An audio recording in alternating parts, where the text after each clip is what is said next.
Au menu, des news sur un marché qui ne cesse de croître, les SUV. Alors c'est parti, action!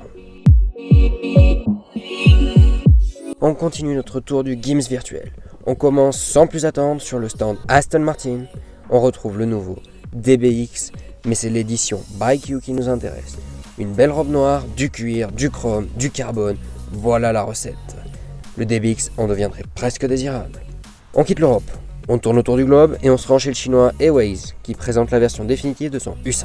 4,68 m, un moteur de 190 chevaux et une batterie offrant 503 km d'autonomie. On l'espère pour cet été sur nos routes. Petit détour chez Kia avec le nouveau Sorento. Il est directement proposé avec une version hybride et de grands écrans. Lexus, quant à eux, montre au public un véhicule 100% électrique, le UX300e.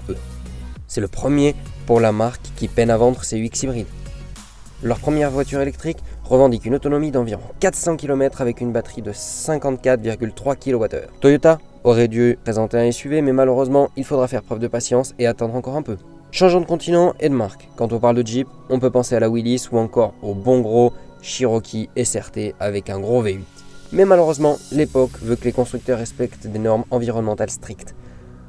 On retrouve donc ici le Renegade et le Compass plug-in hybride avec des moteurs de 240 chevaux. Revenons en Europe avec le groupe VAG. On commence avec Audi.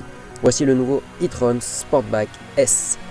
Encore camouflé, mais prometteur, un vrai monstre. Continuons chez Volkswagen qui présente le Touareg en version R. Oui, un Touareg en version R. Il revêt une belle robe bleue.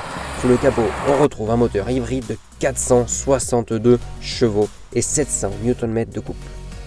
L'idéal pour l'autobahn, surtout avec le Travel Assist qui lui permet de conduire de manière totalement assistée jusqu'à 250 km/h. Chez Porsche, on note aussi l'arrivée d'une nouveauté, celle de la version GTS du Macan Phase 2.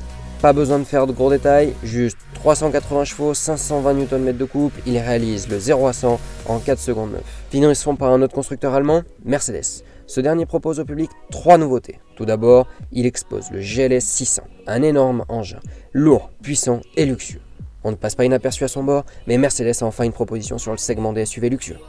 On retrouve également le GLE 63 AMG S. Rien de bien nouveau, c'est juste le GLE 63 avec une ligne de toit un peu plus plongeante. Enfin, une grosse nouveauté, le GLA 45 S AMG.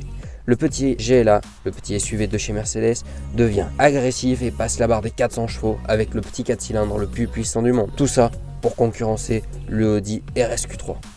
Dimanche 14h, je vous attends nombreux pour découvrir votre numéro suivant du Gims virtuel dédié 100% aux supercars et hypercars. Jusque là, rendez-vous sur Instagram pour de belles photos et quelques stories.